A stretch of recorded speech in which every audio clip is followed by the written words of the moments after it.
Anda menyaksikan kabar siang di lokasi. Pemirsa. PSBB masa transisi adalah kebijakan yang dipilih oleh Pemprov DKI Jakarta setelah masa pembatasan sosial berskala besar yang dilakukan secara ketat selama kurang lebih 13 minggu di Provinsi DKI Jakarta. PSBB masa transisi selama bulan Juni ini berarti ada beberapa sektor yang kemudian sudah dilonggarkan atau diperbolehkan kembali beraktivitas di luar 11 sektor yang memang sebelumnya sudah diperbolehkan oleh Pemprov DKI Jakarta untuk bergulir selama masa PSBB hingga 4 Juni kemarin. Di antaranya misalkan perkantoran ini sudah boleh kembali beraktivitas pada tanggal 8 Juni hari Senin, lalu juga kegiatan sosial ekonomi serta pertokoan dan juga beberapa tempat perbelanjaan juga sudah boleh dibuka sesuai dengan tanggal yang ditentukan. Yang menarik juga adalah ruang ibadah atau rumah ibadah juga sudah diperbolehkan untuk kembali menggelar aktivitas ibadah yang rutin setiap harinya di masing-masing rumah ibadah, masjid, gereja, wihara, dan juga beberapa tempat ibadah lainnya sudah diperbolehkan untuk menggelar sholat, menggelar ibadah mereka masing-masing di rumah ibadah dari warga tentunya. Tapi tentu dengan memperhatikan protokol kesehatan. Contohnya adalah 50% dari kapasitas dari rumah ibadah tersebut dan juga menjaga jarak 1 meter. Nah, saat ini saya ada di Masjid Istiqlal Jakarta.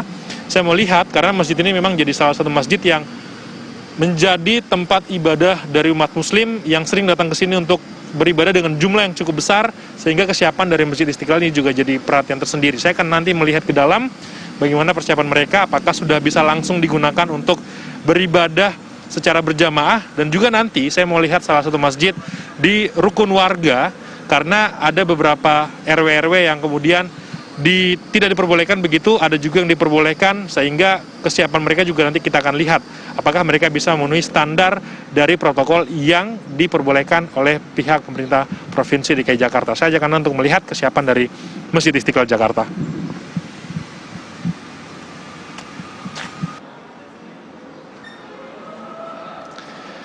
Nah, saat ini saya sudah berada di bagian dalam Masjid Istiqlal Jakarta untuk melihat bagaimana persiapan mereka dalam PSBB masa transisi. Apakah mereka sudah siap untuk menggelar ibadah, menerima masyarakat yang ingin beribadah di sini? Selengkapnya saya akan ajak berbincang Humas dari Masjid Istiqlal dengan Pak Abu Hurairah. Pak Abu, saya mohon waktunya sebentar Pak Abu. Pemprov sudah memastikan akan mengambil kebijakan PSBB transisi. Jadi kan ada beberapa aturan, masyarakat sudah boleh beribadah di tempat ibadah termasuk di Istiqlal. Untuk Istiqlal sendiri sudah ada persiapan tidak Pak untuk memenuhi protokol dan juga kebutuhan dari PSBB transisi ini Pak? Karena kan ini saat ini ada di Jakarta Pak. Baik, kami di Masjid Istiqlal sampai saat ini belum ada instruksi dari pimpinan kami, yaitu Bapak Imam Besar Masjid Istiqlal untuk membuka masjid ini bagi masyarakat. Masjid Istiqlal ini terus terang kami tidak ingin tergesa-gesa membuka masjid untuk umum karena tidak ingin terjadi sesuatu yang kita tidak kehendaki. Karena mengingat pengunjung Masjid Istiqlal ini sangat banyak sekali. Per hari itu bisa sampai 5.000, 7.000 orang pada hari-hari kerja. Nah, bersamaan dengan itu, Masjid Istiqlal juga sedang fokus pada penyelesaian tahap akhir proyek renovasi. Saat ini sudah masuk 90% lebih. Diagendakan awal Juli nanti itu akan diserah terimakan ke Masjid Istiqlal dari Kementerian PUPR. Nah, apakah di awal Juli nanti masjidnya juga dibuka untuk umum? Itu masih menunggu keputusan dari Bapak Imam Besar seperti yang dikatakan Bapak Presiden pada saat sidak 2 hari yang lalu. Jadi kalau kita lihat memang saat ini masih Pak ya, masih dalam tahap renovasi beberapa bagian, ya. Tapi alasan utama juga adalah menjaga agar tidak tergesa-gesa juga menghindari COVID-19. Tapi di Jakarta kan ini PSBB masa transisi. Masjid-masjid diminta agar 50% dari kapasitas sampai dengan akhir Juni, dan ini kalau mungkin buka Juli itu akan ada fase kedua. Dan mungkin juga Masjid Istiqlal harus mengikuti aturan itu. Apakah itu juga akan nanti diikuti oleh Istiqlal? Akan ada penerapan karena saat ini juga masih tegelnya masih kosong. Jadi begini, untuk Masjid Istiqlal pada saat nanti dibuka untuk umum, kami wajib menerapkan protokol kesehatan. Ya, itu wajib kami lakukan. Karena kenapa? Menghindari hal-hal yang tidak kita inginkan. Protokol kesehatan itu seperti bagi pengukuran suhu tubuh nanti di pintu gerbang dan di pintu masuk masjid. Itu ada nanti petugas yang akan mengukur suhu tubuh masyarakat yang akan beribadah di Masjid Istiqlal. Mohon maaf kalau suhu tubuhnya tinggi, kami tidak memperbolehkan masuk ke dalam masjid. Kemudian nanti di tempat duduk kami sediakan sabun. Jadi masyarakat terlebih dahulu sebelum mengambil air wudhu itu mencuci tangannya dengan sabun. Kemudian setelah selesai disediakan di atas meja itu hand sanitizer. Lalu masuk ke dalam masjid. Nah, di sini nanti akan diatur safnya, ya. Dari satu orang ke orang yang lain itu jaraknya 1 meter. Dua marmer ini ya, kemarin sudah diuji coba. Jadi 2 marmer ini, satu orang di sini ada 2 marmer, baru satu lagi. Nah, kalau untuk pembatasan, saya rasa di Masjid Istiqlal tidak masalah. Masjid ini kapasitasnya 200.000 orang. Kami pada saat sholat Jumat, rata-rata itu 15.000 yang hadir. Itu hanya lantai dasar, lantai ini, lantai 1 dan lantai 2. 3, 4, 5 itu masih kosong. Teras raksasa masih kosong. Artinya dengan jumlah sebegitu, kami masih bisa menerapkan physical distancing. Jadi nggak ada masalah. Apalagi kalau hanya sholat jamaah yang hanya 2.000 sampai 3.000 orang, itu masih bisa diatur physical distancingnya. Tidak perlu diadakan sholat jamaah 2 gelombang, 3 gelombang, karena memang masjidnya sangat luas sekali. Terakhir Pak, mungkin ada himbauan kepada masyarakat yang yang mau sholat di sini dan jadwal pasti atau jadwal mungkin mereka masih bertanya-tanya kapan sih saya bisa sholat di Istiqlal, karena kan ini juga tempat masyarakat ingin sholat Jumat di sini, mereka mau merasakan ibadah lebih khusyuk di sini Pak. Kapan? Gimana Pak himbauan dan juga kapan? Ya, jadi himbauan kami kepada masyarakat ya, tentu kami sebagai pengelola juga kangen ya, udah 2 bulan lebih kami tidak melayani mereka. Pesan saya, mari kita sama-sama berdoa. 1, mudah-mudahan COVID-19 ini segera berakhir di negara kita. Yang kedua, kita doakan juga mudah-mudahan pembangunan renovasi ini lancar, sehingga dengan demikian awal Juli pembangunan renovasinya selesai, COVID-nya sudah tidak ada, masjidnya kami buka untuk umum. Tetapi kami sangat menantikan peran dari masyarakat. Tenaga kami di Istiqlal ini sangat sedikit sekali. Kalau tidak dibantu oleh masyarakat, apalah artinya program yang kami jalankan di Masjid Istiqlal. Baik, terima kasih Pak Abu Hurairah, Humas Masjid Istiqlal atas informasinya. Jadi memang Masjid Istiqlal belum buru-buru untuk membuka pelayanan atau juga rumah ibadah ini untuk beribadah, karena juga untuk menjaga agar penyebaran ini tidak terus terjadi, dan juga karena memang masih dalam tahap renovasi. Dan yang perlu diperhatikan bahwa Istiqlal tidak perlu menerapkan 50% karena memang kapasitasnya cukup besar dengan jumlah yang masih bisa mereka muat begitu di dalam masjid ini, sehingga tidak perlu ada sholat Jumat dalam 2 gelombang. Tapi bagaimana dengan masjid-masjid di RW-RW atau di kompleks-kompleks tertentu? Apakah mereka juga bisa menerapkan hal serupa sesuai dengan apa yang diterapkan Istiqlal? Karena tentu jumlah mereka juga terbatas. Nanti saya ajak Anda usai jeda untuk melihat bagaimana kondisi dari masjid-masjid yang ada di sekitar Provinsi DKI Jakarta. Apakah mereka siap untuk menerapkan protokol masa PSBB transisi setelah 4 Juni. Usai jeda tetaplah bersama kami di Kabar Siang di lokasi.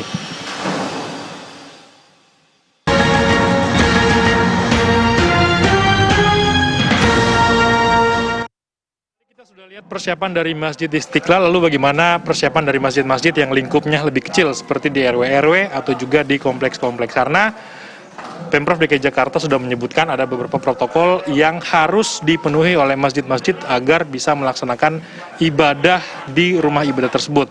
Nah, ada yang disiapkan oleh para jemaah sendiri, ada juga yang disiapkan oleh rumah ibadah tersebut. Saya juga sudah mempersiapkan beberapa kesiapan secara mandiri, karena di dalam protokol yang diatur dalam pembatasan sosial berskala besar yang masuk dalam masa transisi, masyarakat terutama di masjid-masjid yang ingin datang harus menyiapkan yang pertama adalah sajadah mereka sendiri. Jadi sajadah ini harus disiapkan oleh mereka, karena di masjid tidak boleh menggunakan karpet atau permadani, lalu diwajibkan menggunakan masker, serta membawa tas untuk sendal. Jadi itu yang disampaikan kemarin oleh pemerintah Provinsi DKI Jakarta oleh Gubernur DKI Jakarta Anies Baswedan.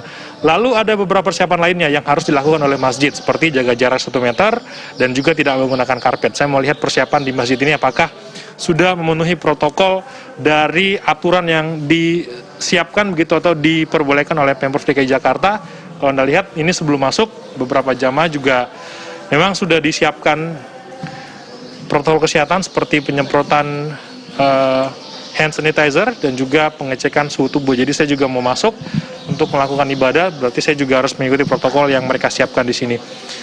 Selamat siang Pak, izin saya mau sholat. Oh ya. Boleh Pak.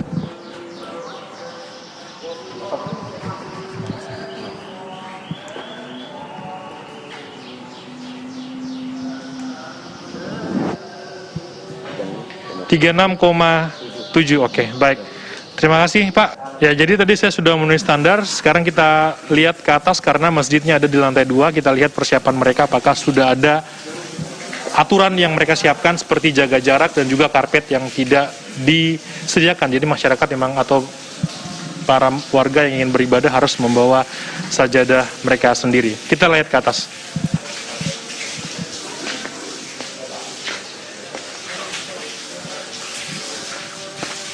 Ya, ini kita sudah di bagian masjid. Kita akan tanyakan kepada pengurus masjid Al Ihsan di RW 6 di Kecamatan Pulau Gadung. Kita lihat, kalau saya lihat di bagian marmer atau di bagian alas memang sudah tidak ada karpet dan ada tanda-tanda seperti stiker begitu yang disiapkan. Kita coba tanyakan langsung kepada pengurus di masjid ini bagaimana kesiapan mereka untuk bisa melaksanakan ibadah rutin dan wajib setiap harinya untuk memenuhi sesuai dengan standar dan protokol kesehatan yang diizinkan oleh pihak Pemprov DKI Jakarta. Saya bersama dengan Pak Rohiyat. Assalamualaikum Bapak. Allah wabarakatuh. Oke Pak, kalau kita lihat sudah ada apa ya, stiker-stiker, sudah juga jaga jarak. Persiapannya bagaimana Pak dari Masjid Al Ihsan untuk masjid ibadah rutin Pak? Kami sudah siapkan dari 5 hari yang lalu ya untuk Jumat yang berbahagia ini. Jadi seluruhnya Bapak sejak dari pertama kita siapkan termogan, lalu pemeriksaan masker, harus bawa sajadah, persis protap yang dari Covid-19 satu persatu kita ikuti sesuai dengan SK Menteri Agama itu. Mudah-mudahan hari pertama ini akan membawa kebahagiaan, akan lancar dan akan menjadi pembuka untuk ibadah yang normal seperti hari-hari biasa. Karena mereka sangat merindukan, ya seperti terutama sebetulnya yang sangat merindukan itu orang lansia, tapi saya larang karena itu sesuai dengan sesuai dengan protap yang itu. Jadi batasan usia yang diperbolehkan 60 ke bawah. 60 ke bawah. Saya gitu. Karena kalau 60 ke atas rata-rata mereka sudah punya penyakit bawaan ya. Saya tidak ingin terjadi sesuatu yang membuat keadaan yang begini sudah kondusif akan berubah lagi. Dan juga anak-anak. Anak-anak juga dilarang. Anak-anak sama sekali. Bapak bisa lihat sendiri tidak ada anak-anak di sini. Jadi kita betul-betul apa yang ada dari kecamatan itu 1, 2, 3, 4 saya ikuti. Saya mau tanya Pak kapasitasnya karena dengan jarak seperti ini tentu ini akan berkurang Pak jumlahnya dengan waktu biasanya. Berapa jumlah yang bisa ditampung? Biasanya ini 100 di dalam, 100 di luar. 200. Sekarang 48 cuman. 48. Itu di atas sedikit dari batas sholat Jumat Pak ya? Iya. Kan 40 at least. Minimumnya 40. Mudah-mudahan nanti kalau keadaan sudah ini kita akan robah lagi sesuai dengan ketentuan. Memang dikasih tahunya 1 meter, tapi saya sangat Bapak lihat sendiri 1,5 meter kita. Saya lebih aman lah ya. Jadi nanti kalau misalkan saya warga sini saja kan juga tinggal dekat sini. Bagaimana kalau misalkan saya telat datang dan tidak dapat kuota 48 ini? Di bawah. Karena di bawah, di lantai bawah saya juga tidak pakai, tapi itulah yang saya. Tapi kalau melebihi itu ya terpaksa seperti ketentuan harus jadi dua shift. Ya itu kan jalan keluarnya itu. Tapi mudah-mudahan tidak. Tapi Masjid Al Ihsan sudah mempersiapkan bahwa fatwa MUI kan akan ada kalau memang tidak cukup bisa dengan 2 gelombang nanti bisa. Mungkin melakukan sudah kita siapkan, imamnya kita siapkan. Mudah-mudahan kami tidak ingin membuat jamaah kecewa lah ya. Saya sangat bisa mengerti betapa rindunya mereka berjamaah itu karena memang masjid itu kebutuhan, bukan paksaan, kebutuhan mereka masing-masing. Tapi masih ada yang kira-kira kalau misalkan mereka nggak dapat, boleh nggak sih sholat zuhur di rumah Pak? Apa kalau bisa sebisa mungkin datang ke sini dengan 2 gelombang. Ya, saya berharap begitu. Kalau memang yang sehat datang, tidak mungkin kita larang. Jadi kita minta kesabarannya untuk menjadi 2 gelombang. Kita udah siapkan khotibnya. Gitu. Jadi jam berapa dan jam berapa? Ini kita mulai 11.43. Katakanlah 1 jam dengan khutbah. Ya mungkin jadi jam 12.43 atau 12.30 karena lebih cepat. Ini kan sudah hampir masuk sholat Jumat Pak ya? Ya. Tadi Bapak lihat ada yang melanggar nggak Pak? Nggak pakai masker atau apa yang membentuk teguran? Kalau yang nggak pakai masker dari mulai di bawah sudah diusir. Saya minta keras karena itu sangat, 2 itu yang sangat masker dan ini saya lihat nggak bawa sejadah nih Pak. Biasanya nggak bawa sejadah berarti gimana? Di luar dek. Jangan nggak bawa sejadah di luar. Tapi tidak akan mencukupi dek. Oh itu ada. Oh iya. Iya, kita hanya ada 15. Kalau setiap datang nggak bawa sajadah. Nah, kalau yang masih, ya masih. Bapak adik lihat, kita ada sediakan 30 masker untuk kita kasih. Siapa tahu karena ada man on the street ya ingin salat kan tidak mungkin dia. Kita kasih ini. Lalu itu sajadah hanya 10 deh. Ya, terutama ada yang ibu-ibu kan saya nggak berani pakai yang sana. Nah, jadi itulah. Tapi setelah itu kita juga mohon kesadaran untuk yang tidak mendapatkan ya di bawah. Di lantai 1 di bawah ada itu. Baik, terima kasih Pak Rukyat. Mudah-mudahan sholat Jumat pertama bisa terus berlanjut sampai kita nanti bisa bebas dari COVID dan kesadaran masyarakat juga utama ya. Jadi meskipun sudah disiapkan sejadah, tapi tentu belum cukup kalau setiap datang ya. Karena tadinya saya bilang kapasitas biasanya 200, sekarang cuma 48. Kenapa? Karena saya tidak ingin 1 meter. Saya lebih baik menjadi lebih safe lah ya 1,5 meter. Terima kasih Pak dari TV One. Semoga sukses TV One ya. Terima kasih Pak Rukyat. Kita juga langsung ambil saf di ini Pak ya. Iya. Sambil saf untuk langsung kemudian bisa mengikuti waktu sholat karena sudah masuk 11.34 Pak ya. Sekian pemirsa kabar siang di lokasi hari ini. Kabar siang akan kembali dengan informasi lainnya usai jeda, tetaplah bersama kami.